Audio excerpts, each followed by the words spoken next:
Did we get Roz Mocha? Are they standing by? Roz and Mocha join us live.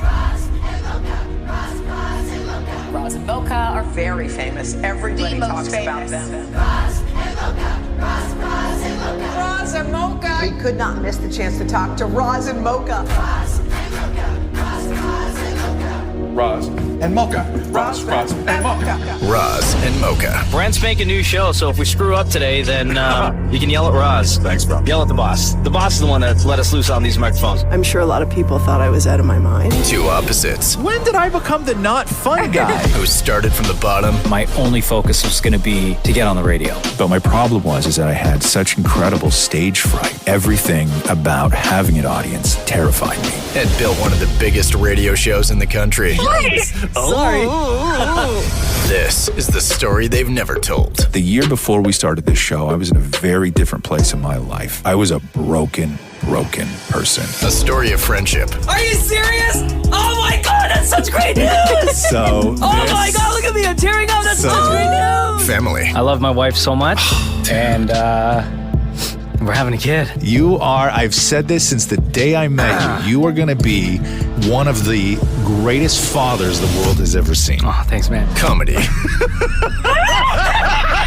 And controversy. All hell broke loose. The stories about the boycott, We got a letter from like Jay-Z's lawyers. I think it would have gotten really nasty. Basically, they were going to destroy us. It was a massive deal at the time. And the pursuit of a shared vision. For me, the ultimate goal in everything is to just put heart into it. All the epic moments. Oh my God, breaking news! The tears. No! Are you serious? Oh my God. I cried a lot. And Damnit Maurie. Our producer, Maurie. Every time Mocha says his name, it's always, damn it, Maury. Because he always does something in the studio to piss me off. I knew that he would be extremely popular on the show. The waterfall is the most important thing. It's made out of chocolate germs, you know? A journey of laughter. And the ridiculous. We're going to be flicking panties. 1, 2, 3, Flick. The best there is! The best there was! The best there ever will be! What? Told by the people who were there. I guess there's, sure there's by the book, there was risk. So that part was good because I would have been heartbroken if he wanted to leave. I was confident that we could get a deal here. Given that they both wanted him so badly, he had tremendous leverage. I would say it is a show centered around two people who care deeply about each other, about their families, and about making you laugh. And by the ones you've never heard on the show until now. Well, my real name is DJ Clymaxxx, and it's official because that's what my mom calls me now. 14 years. I could be brown, I could be blue, I could be violet sky. Thousands of shows. Is Mocha a virgin? I'm not a virgin. Are you sure? And 10 million podcast downloads. Oh, it's an honor being here. You guys are an institution. I can't believe we got to be in the Roz and Mocha show. Keep doing what you're doing. All of this for a show that almost never happened. I immediately said no. And I was crushed. He said no. I felt like the show had already failed, and we hadn't even built it yet. This is the uncensored. I don't know how I got the reputation for being the asshole, right? And unhinged. Looking back, I was an asshole. I think that Mocha is far more of an asshole than I am, to be honest with you. History of Roz and Mocha. I told you I was gonna do it! All you haters, suck it! Suck it! Suck it! Suck it! Suck it! Walk on! In 2009, Roz and Mocha were fighting for their place in the market and fighting for an audience. Dude, you're not gonna put me into a bad mood just because you're in a bad mood. I know, but me pissing you off makes me feel so much better. The whole time, still trying to figure out who they were as a show. Our lives are completely different, dude. I'm so sorry. You have scarves in your drawers, Yeah. and I sleep in the basement of my parents' house. Yeah. But one thing they did know, if they were gonna win, they couldn't do it alone. Kiss 92.5. And now, the Kiss 92.5 morning show lineup. He was born in the gutter and bred on the streets, standing 6'4" and 185 pounds of pure white trash. From Entertainment Tonight Canada and the Roz and Mocha Show, please welcome the slippery little skinny, the cracker hammer jammer, Roz Weston!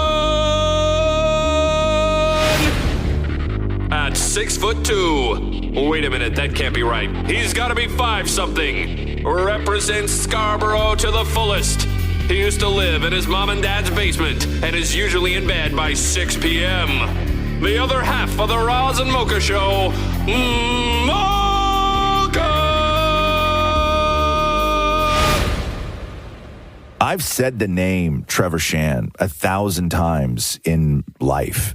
I have never once said the name Trevor Shan on the radio.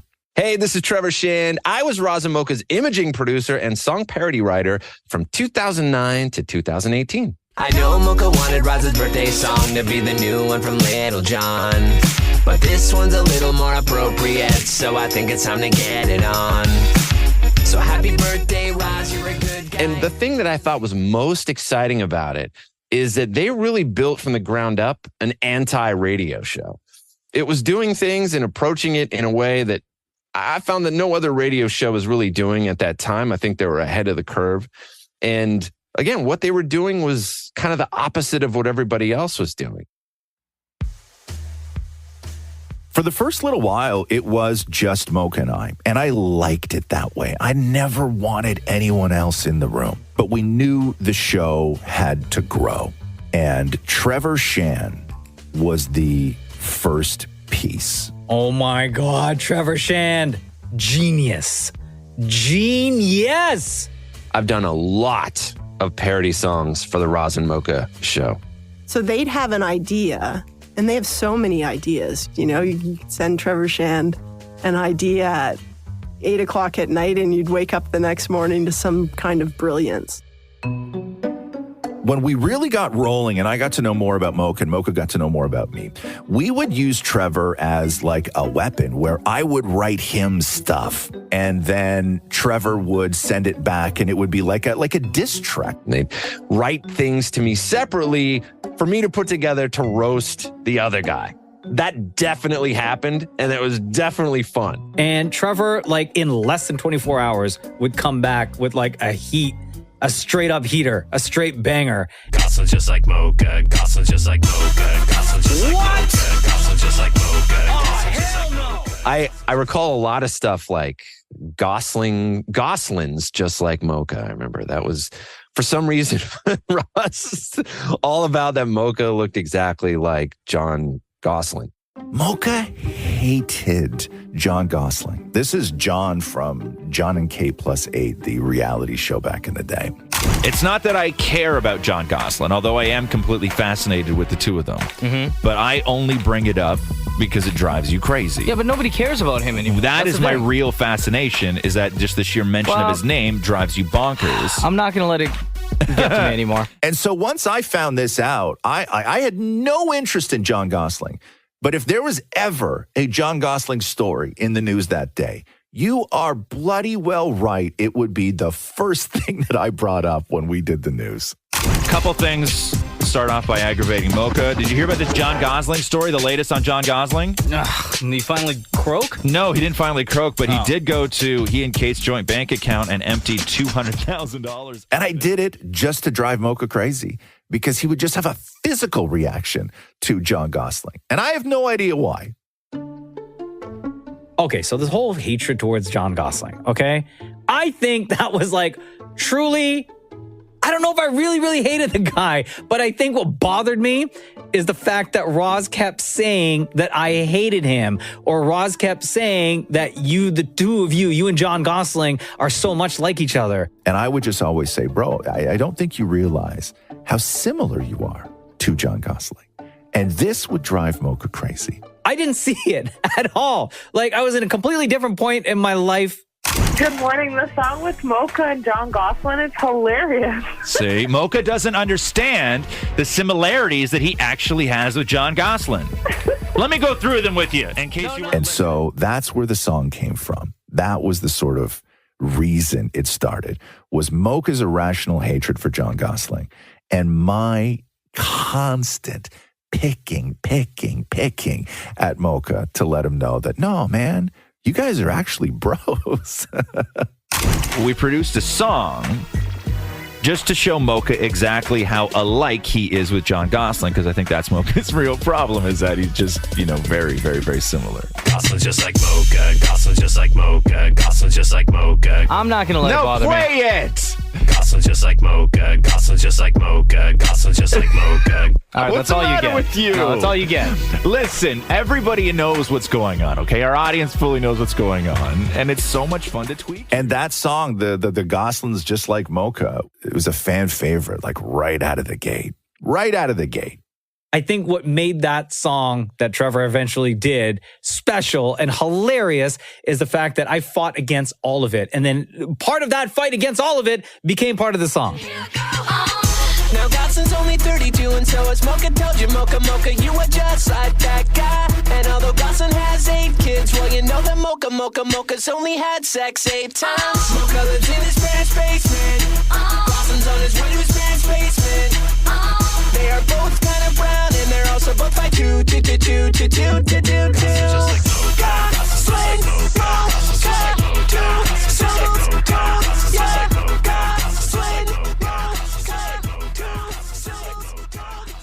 At the beginning, the Roz and Mocha show, it was funny because I've been in Los Angeles this entire time that I worked with them. What Trevor did for our show was differentiate us from any other radio show in the entire country. He added a bigness to the show, and he really got them. He really understood the show. In those early days, Trevor was a chief architect on building the identity of the show. I don't know if he knows that or how important he was to me and to Mocha and to the show. As far as any direction, there really wasn't any mission statement.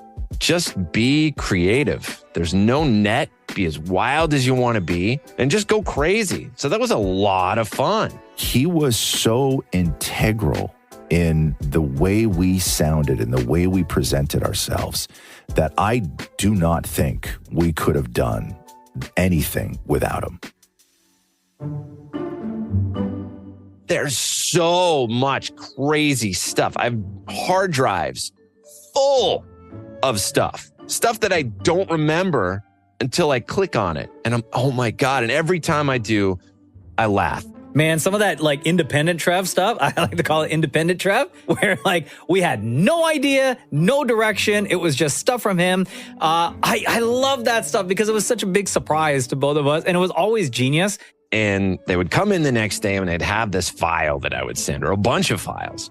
And Trev would just do like whatever he wanted too. Like there were times where we would come in and there would just be a piece of production in the email where he just straight up like called us losers. Like... Roz and Mocha play cards, they like this solitaire, cause there's no one there and they got no friends, no one who really cares, and they're just kind of losers. It was the weirdest thing. That shit hurt. You even short like donkey, heck yeah, Roz is taller. What do you know, you don't believe it? Well, just trust the collar. Shut up, you big dumb ugly ogre. All I hear is Donkey from Shrek. Dude, I don't sound like Donkey from Shrek. Now I'm painted for life because all I hear is donkey and see donkey when you talk. You donkey. Are you donkey, huh? As far as some of my favorites, I guess I know listeners ask a lot for the Mother's Day stuff. Oh, I love you guys. That was very sweet of you. And just for you and all the other moms I love in the city, we're going to play the Mother's Day song. I just want to get your attention. Hey, girl. Hey, girl. We asked Trev, Mother's Day was coming up, and it was Catherine's first Mother's Day. I remember that. And we said, hey, Trev, can we get a Mother's Day song going into Mother's Day weekend? And he was like, sure, no problem. I'm not getting a lot of time to do these things. It's usually night before it airs. So whatever they're sending me, I'm whipping together real quick, and whatever comes out, comes out. Again, I have to reiterate, we give Trevor almost the bare minimum. We give him the idea. Here's a scenario. Can you write something around it? I would pick the song. I would pick what I would say. And they really wouldn't hear any part of that or be a part of the creative process till they would just kind of get in the next day and there'd be a file waiting for them to play on the air. What Trevor sent back was a song about wanting to do hot moms. I just want to get your attention. Hey, girl. Hey, girl. I really want to be all up in your mom. It was hysterical. Again, was it what we thought we were going to get for Mother's Day? Catherine's first Mother's Day? No, not at all. But, you know, Trev is Trev, and that's why the song became legendary. And they never asked me to redo anything. It was nothing at all like that. It was just like, be as crazy as you want. So that was a lot of fun. I said your mommy's hot. She's hot for me. And we will rock that SUV. You won't believe the stuff I want your mama to do to me. I'll pack that lunch. I'll treat her well. And if your daddy finds out, then there will be hell. I'll say your mommy's hot. She's hot for me. You know that I've been waiting for her love since 13. You know your mommy's hot. And it's time to play. Dinner's gonna be a little colder today. Hold up, man, what the... He was a genius, but he was also, to the audience, a complete mystery. We never said where these songs came from. I think not naming me or pointing me out as a person on the Roz and Mocha show throughout the time that I was with them and doing production and doing parody songs and all that kind of stuff. And I thought that was a really cool element of the show. I thought that element of mystery and mystique is very important. It's something that's lost in today's day and age. And I think if you can create mystique, that's something to behold and something to cherish and something to get behind. So I really like that fact. If Trevor Shand was a total mystery to the audience, then the second key figure to join the cast was an enigma, an absolute legend, but one who still never said a single word on the show until now. Well, my real name is DJ Clymaxxx. That's what my mom calls me now, so it's official. I don't have any friends named Clymaxxx. I wish I had a friend named Clymaxxx. By the way, his name, it's with 3 X's. Oh, I love that. And ladies, if you want to know why, you have to ask him at Government Nightclub tonight. Oh. How did I come up with DJ Clymaxxx, that name? I was a vinyl DJ on turntables, and I wanted to be different from all the DJs at the time. And so instead of using 2 turntables, I used 3 turntables. And I started brainstorming names that would signify that I was like the best and on top, because that's the whole hip hop mentality, is you got to be like number one. So that's where I came up with the concept of Clymaxxx, because it's like the top, you know, and you can't get better in the peak. Yeah. The 3 X's actually signifies 3 turntables. So my original logo, the X's were ingrained in 3 turntables. So that's the origin of the name. Before I met Clymaxxx and we became best friends, I was actually a fan of DJ Clymaxxx. My family thought I was nuts. My parents are like, you want to be a DJ? You got to go become a lawyer. Then you can become a DJ. And then, you know, I started putting all my time, all my money, part-time jobs, worked at Toys R Us in high school to pay for records. I remember, like, even when I was younger, going to nightclubs in Toronto, big club nights, headlined by DJ Clymaxxx. This is before we even became friends. I've been really fortunate. I've worked some really amazing DJ gigs, resident nights. I worked at the Government nightclub for like 7 years every Friday night, and that was like a legendary night. And it was like the place to be. And a lot of the Friday, Saturday night Clymaxxx nights, almost every other week, be at a DJ Clymaxxx evening. DJ Clymaxxx and I met in 2004. I had just moved out to Kitchener-Waterloo to help launch a new top 40. Actually, at the time, it was an urban radio station called 91.5 The Beat. I was the resident DJ at this club in Waterloo, Ontario. It's called Revolution Nightclub.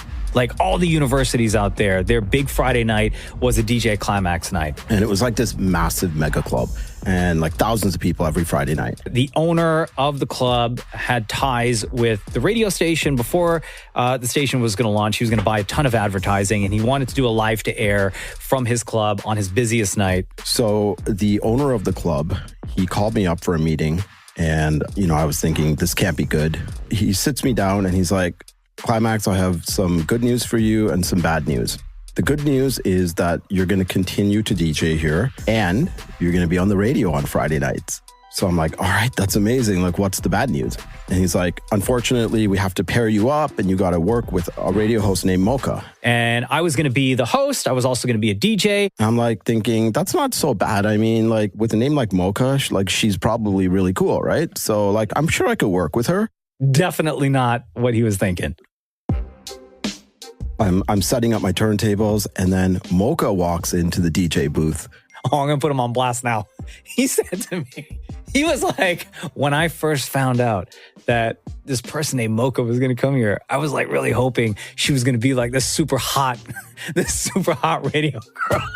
And then here I show up. And I look over and he introduces himself and it's not exactly what I had pictured Mocha to be what he looked like, right? So it was a big shock. I don't remember if there was a look of disappointment when we first met. Right away, Mocha just started cracking jokes with me. And, after like 2 weeks of working with him, honestly, we became best friends. We hit it off right away. He is, all this time later, 20 years later, he is like my absolute best friend.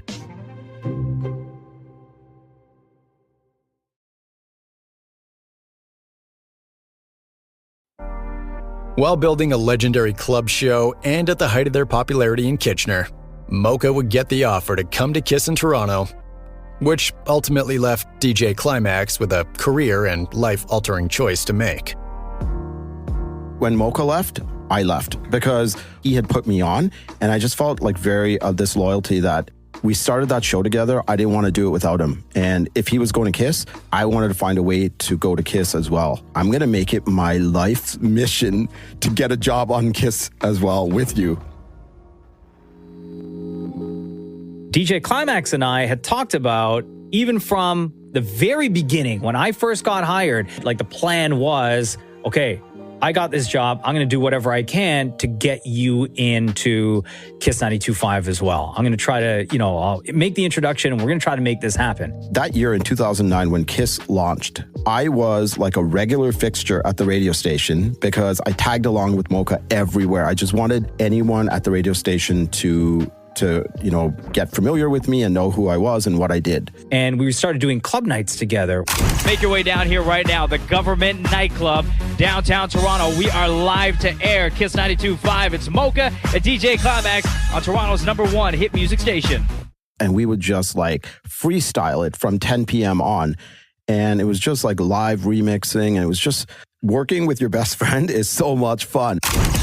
It's going to be insane. We got the place looking real nice. We got the hot music. Hot-looking ladies going to be coming through. The fellas going to be coming after those ladies. And, of course, we want you to have a real extra good time tonight. That experience working live with Mocha in the club, that's what sort of drove me to like really think about radio as a career. We were like, okay, well, what else? We want to do a mix show. We got to do something. I want to be able to share what I do with the most amount of listeners and have the most impact. I knew the Roz Mocha Mixxx was a good idea because nobody in Toronto at the time had been doing anything like that. It's not normal or conventional to have a mix show DJ on this type of radio station. It definitely wasn't back then. I don't know when Clymaxxx actually started. To me, in my head, he's been there always.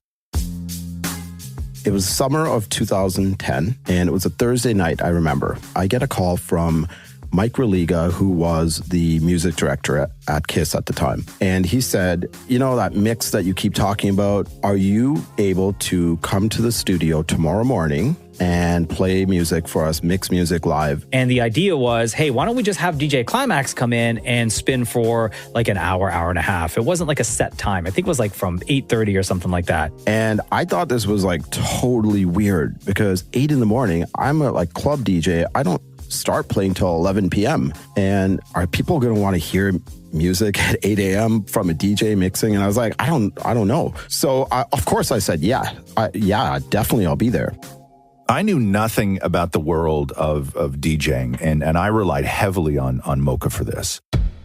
They came up with the idea. They were like, guys, this will work. And I believed them. I think it was like a long weekend, and I think Roz was traveling for ET Canada, and I was riding the show solo on a Friday. The very first day we launched the Roz Mocha Mixx, I wasn't even there. 825 at Toronto's #1 hit music station, Kiss 92.5. It is the Roz and Mocha Show. My BFF and co-host Roz is on holidays. He'll be back with us on Monday. He's probably listening right now, though, because this is probably the coolest thing you will hear on any radio station in the entire city. I couldn't tell you how nervous I was. My hand was shaking. My hands were shaking. And I went on, started mixing, and like beside me in the DJ booth, there's this computer set up, and it was logged on to the KISS Facebook account. And the Facebook account was blowing up. It was like comment. And it was like people were hyped. Because Clymaxxx is in the building, and because we're doing an exclusive mix for the next hour and a half, you get the Caravana air horns. It had become a hit. It was like an instant hit because it was cool, it was different, and it just added like another layer of cool to KISS and to the Roz and Mocha Show. I'm telling you right now, this is the one show you need to listen to. It's all part of the Roz and Mocha Mixx. DJ Clymaxxx, you ready to take it away, man? It's go time! Be a part of the Roz and Mocha Mixx by calling. We were struggling, and we were still a brand new show, and the ratings were terrible, and we didn't have a huge audience. And this was a way for us to take ownership over something. It was a way for us to own Fridays. That first and second Friday, it was just magic. And later that week, I got a call from the music director again. And this time he said, would you be able to do that every single Friday from now on? I didn't even ask him, like, do I get paid or is this like a job? I just said, yep, I'm there. I'm there every Friday. DJ Clymaxxx is in the building. He's got the turntables all set up. When Mocha yells it's Friday, it is Mocha giving everyone the permission to start your weekend. It's Friday!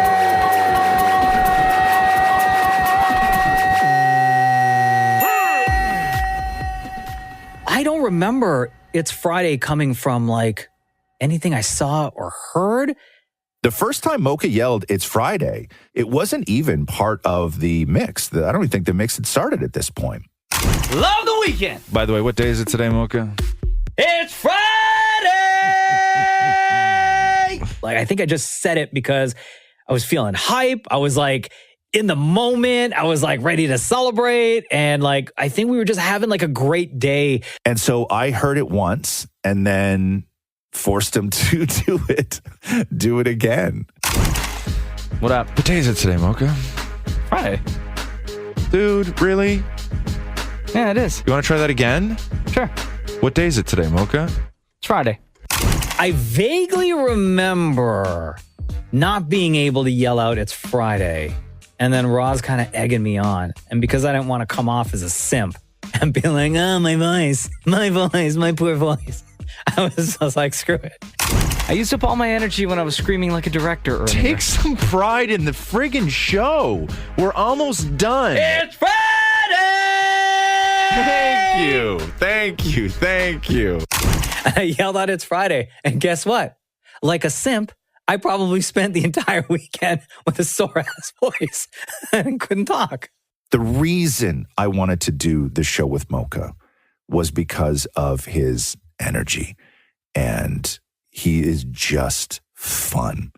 And when I heard him for the first time yell it's Friday, that's the reason I wanted to do the show with him. That's the guy.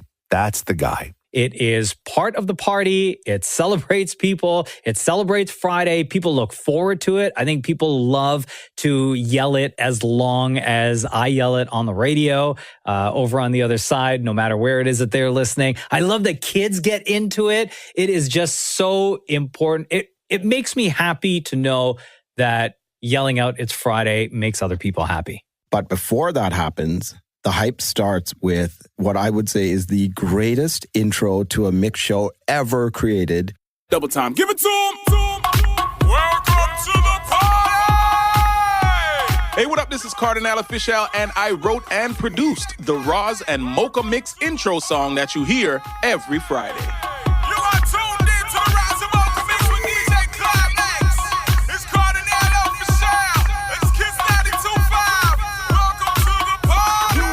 Roz and Mocha show, it's a staple. And I think it is a great place that always welcomes me personally with open arms. So, you know, Roz and Mocha is Toronto. The Roz and Mocha show is Canada. Kardinal Offishall, greatest intro to a show, I think, ever. I get hyped hearing it. Everyone, the city gets hyped when they hear that intro. It's Friday, you know how we welcome to the party. Party people, your weekend has started now. Remixes and mixes like The Cardi intro, my favorite. I had a friendship with Cardi, much like with DJ Clymaxxx. Growing up, I was a fan of Cardi before Kardinal Offishall and I became friends. Mocha is actually awesome, and he is somebody that checks in on people all the time just to say, hey, you're doing amazing. I'm watching what you're doing. I had reached out to Kardinal Offishall, and I said, hey, here's this idea. They've always been incredible supporters, so when he reached out to me, it was a no-brainer for me to do this for the morning show. And he took that and ran with it and got the intro. Like that intro that you heard for the very first time, like 14 years ago, is the exact same one that runs right now, untouched, and has now become synonymous with the Roz Mocha Mixxx. Like, you know, the party starts as soon as you hear that opening line from Kardinal.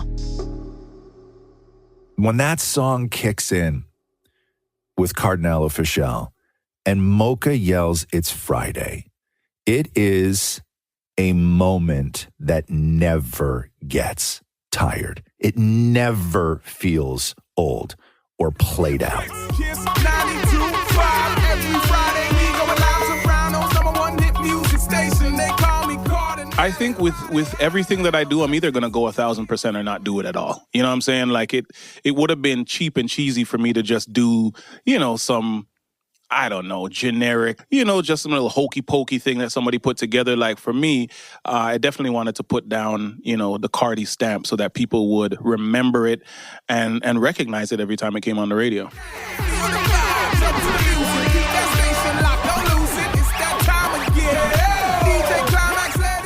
Cardi killed it. He killed it. And he's a big part of, you know, the legacy of this mix. Fridays are just now like a friggin' party. Like, people know it as a party. It is appointment tuning for people. Every week, I just look forward to Fridays.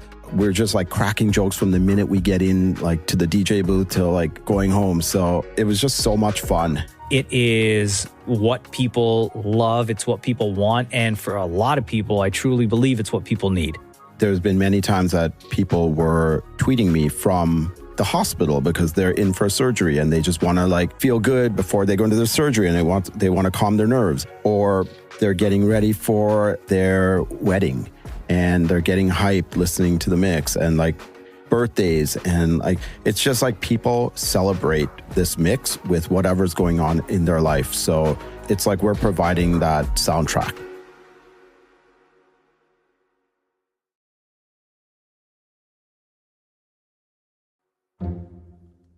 With the Roz Mocha Mixxx, the show had a legitimate hit on their hands. They owned Fridays. Now it was time to take ownership of something else. The waterfall is the most important thing. It's made out of chocolate and germs, you know? Absolute nonsense. Damnit Maurie's got his head cam. He looks kind of whack. He took it to the red carpet, and then he came back. Roz Mocha, I'm so proud of him. Pat him on the back, because they tip he's a man, and he did pretty rad. Damnit Maurie's got the stories. Damnit Maurie. Roz Mocha Show.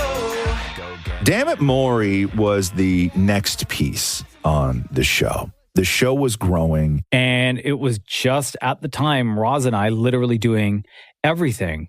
And we needed somebody else in there with us to take the show to the next level. So there's a new person in our office on our show. Maurie, come over to this microphone over here. Maury Sherman. He's real good at what he does. He's our producer. This mic here? Yeah, that mic. Is it on? I don't know. Yeah, Of course it's on. Yo, what up, Maury? What's going on, man? Okay, so Maury Sherman, welcome to the show, first of all. Thank you. Welcome to Kiss 92.5. Welcome to the Roz Mocha Show. Thank you. I didn't know much about Maury.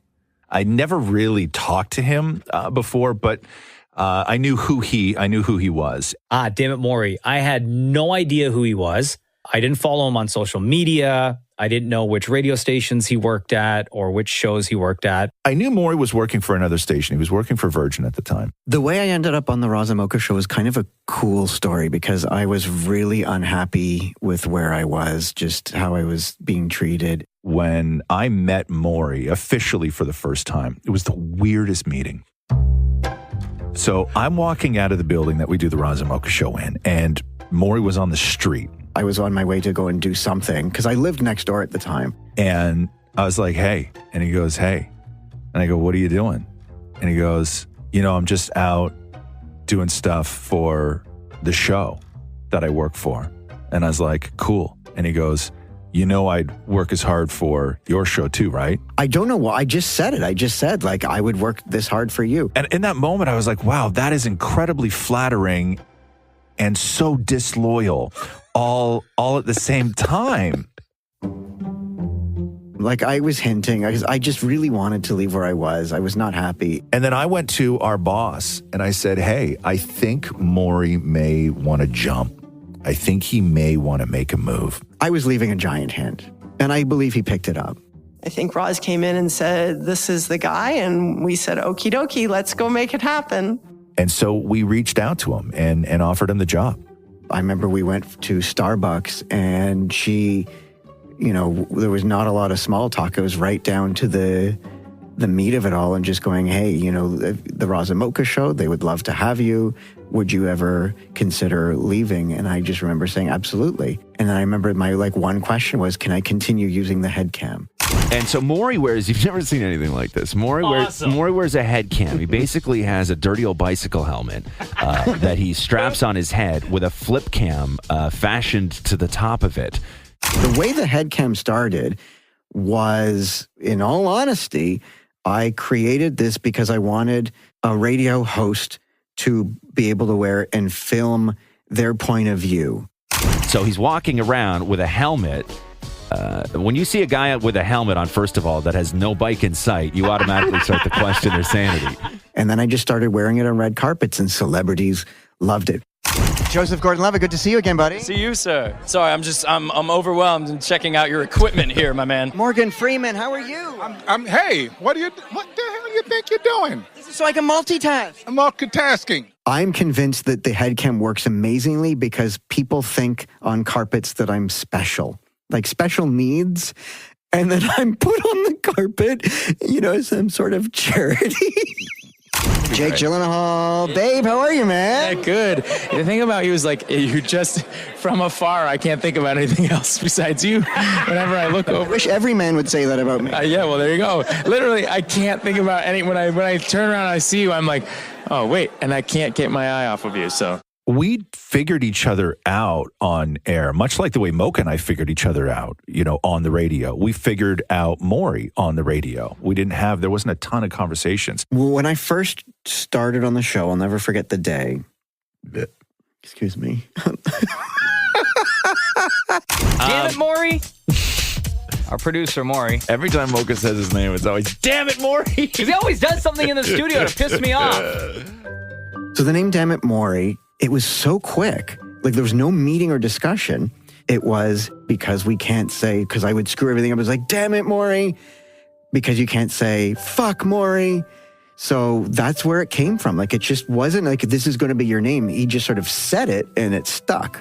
I think the dynamic changed once we learned a little bit more about Maurie's life and his personality and figured out a way to bring that to the audience so that they could learn about Maurie the way we've learned about Maurie.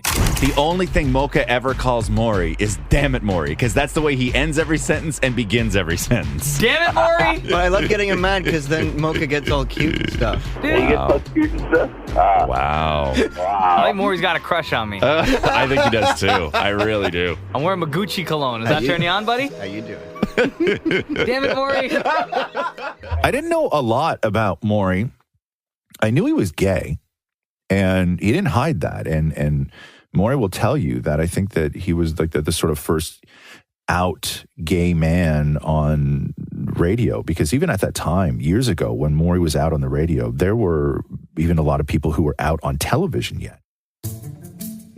I am the first fully out gay man on Canadian radio. And I assure you, there's been a lot of gay men on the radio, but none of them have been as out as I am. He was always proud of it, and he never hid it. But the way that I came out was actually a mistake. The first time I came out, I was on a news talk station. They created this youth show, and I was on this, and the host accidentally said, "Well, you're gay." I was horrified.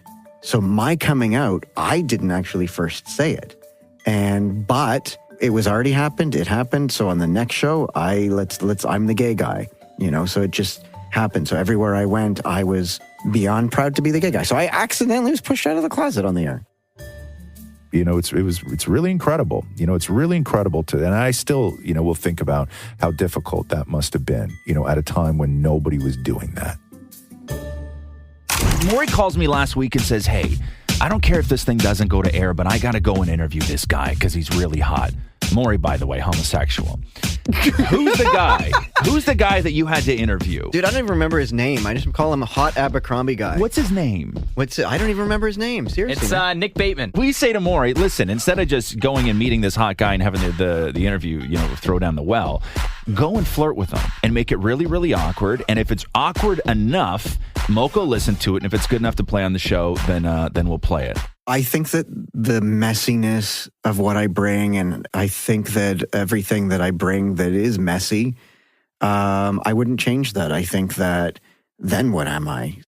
Every single time Damnit Maurie's microphone turns on, I think disaster is going to happen right from the beginning. I love making people laugh. I love having a little bit of the spotlight for a moment to just be silly and be myself. So I wouldn't take that away at all. Disaster happens. It may not be at the very beginning, but it will eventually happen because we know that at some point it's all going to fall apart, but it's going to be awesome. When Maurie's on the radio, there's always the chance that everything is just going to go to hell. And I think that that's what makes him so fun and so perfect for the show. And I think that that's one of the reasons why the audience fell in love with him.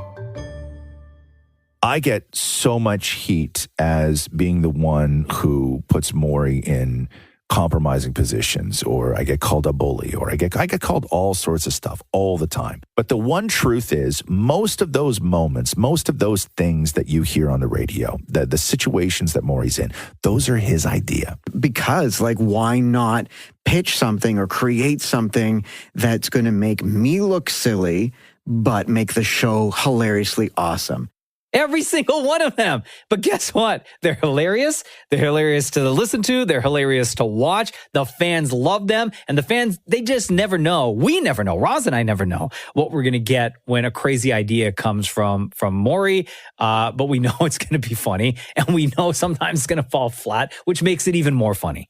Today is National Compliment Day. Damnit Maurie pointed out to me. National Compliment Day. I'll just say that I absolutely think, and I say this every year, that you are one of the greatest people. You listen so well, and you're a great person to talk to. Thank you so much, Maur. And I just want to say, first of all, thank you so much for suggesting this National Compliment Day, because I am just so honored to be the first person to ever say something nice to you. Oh. Now, it's too bad this wasn't a roast, because... Oh no, can you imagine? Because I did write this one, but I didn't know how to turn it into a compliment. Okay. Which is, Maurie, I just want to say that the only thing bigger than your nose is the distance between your ego and IQ. Happy National Compliment Day, everybody. A lot of that is me running and going, "Oh my God, can we do this?" Or, "Oh my God, how silly would it be, or how funny would it be if I, funneled something?" Oh God, the funnel. Funneling. Maurie built himself this funnel he went to Canadian Tire and got all this stuff, and he built like a funnel, like a beer funnel. So Maurie decides to make his own funnel. It's like when somebody had to make their own sword before going into battle. It was just like... So you can't buy a funnel on the one that I would want. You actually can't buy funnels online. It's hard. So I have to make my own, fasten my own funnel.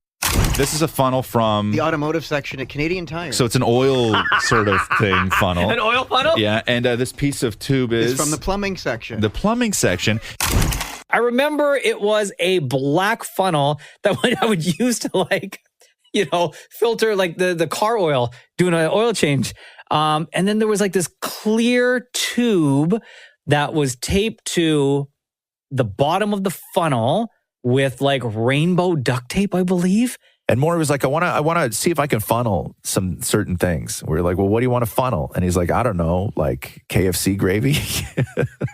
So when I funneled KFC gravy, the marketing department behind KFC actually advised not to do this, which is very funny, but we still did it anyway. Today, Maury, you are going to be funneling a full tub of KFC chicken gravy. Ew! Yo, that gravy is good. A full tub of KFC gravy is what Damnit Maurie is going to funnel. So on funnel days, Damnit Maurie would spread a tarp, like a drop sheet on the floor. Oh, wait, hang on. I got to take my pants off. Why? Because I want to be able to put them back on.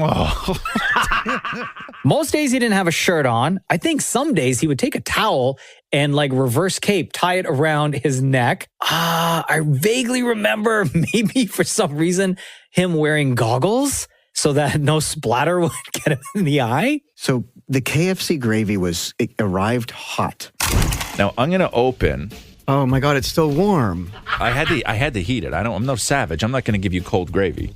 Oh, it smells good. Okay, Oh, here we man, go. It smells fabulous. Okay, more. And I remember as Roz was pouring the hot gravy into the funnel that it was steaming like hot soup. Oh my God, I can't believe we're doing this. What do you mean we? Okay, so Maury, if you're ready, put the hose in your mouth. Now remember, the trick is this, because this is full of KFC gravy. Don't stop sucking, because if you do, it's going to go everywhere. Okay, so don't stop. Best. You got to take the whole thing. Put the hose a little bit deeper. And it was steaming and smelled like spices. It smelled great. Okay, so Maury, are you ready? Mm-hmm. Okay, I'm going to lift up this funnel, and here we go, Maury. Go. Chug, chug, chug, chug, chug, chug, chug. I remember the clear tube of the funnel kind of fogging up from the steam. And Maury chugging all of that KFC gravy and it having like a little bit of a spice to it. And I remember it burning like as it was oozing. It's not fast. It was very slow. Oh my God, it's burning my throat. Okay. It's so hot. But it's good. I want more. Okay. Chug, chug, chug, chug.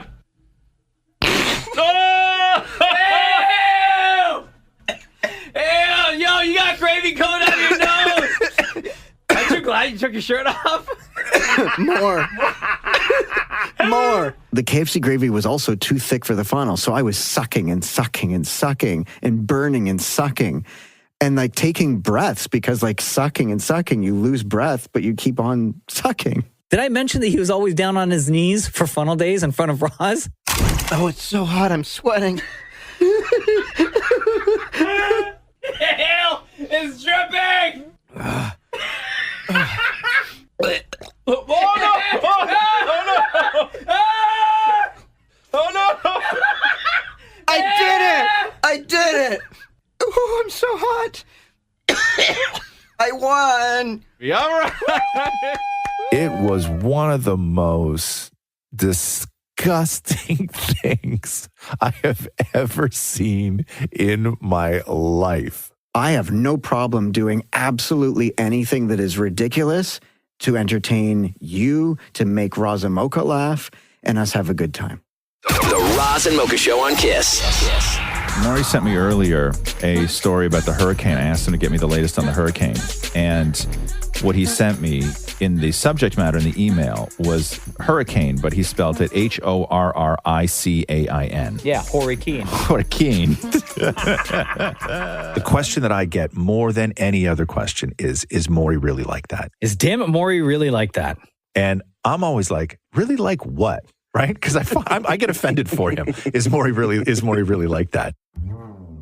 If you listen to the show long enough, you know what that means. The answer to that question is yes.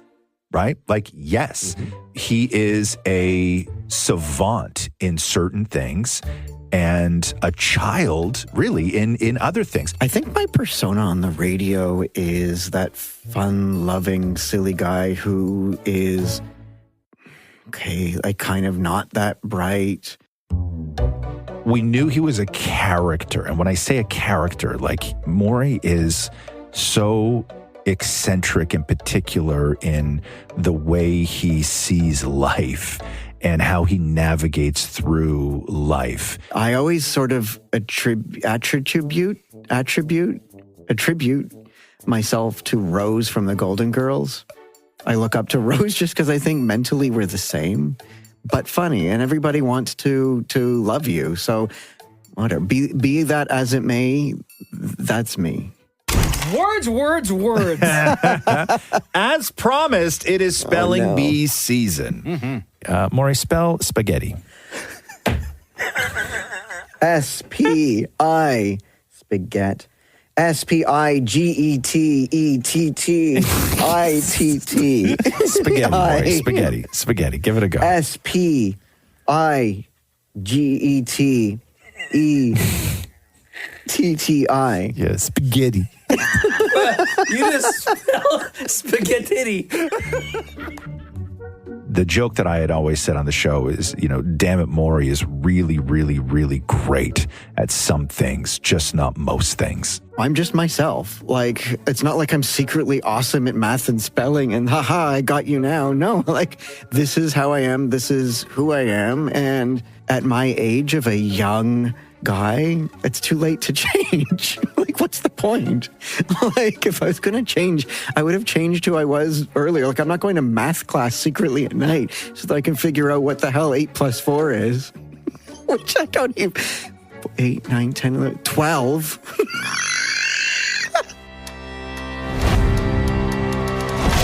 Coming up on the next episode of the History of Roz Mocha.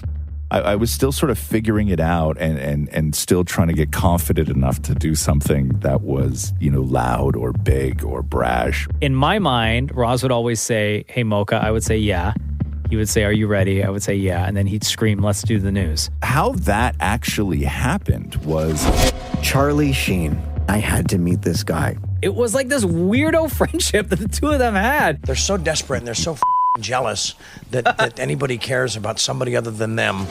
So T-Dot State of Mind was a take on Jay-Z and Alicia Keys' Empire State of Mind. And threats started to come in of boycotts. My phone was blowing up. And all hell broke loose. People wanted us fired. And we'd only been on the air 3 months. My only comment is more of a question. Hey, everybody, what's a dildo?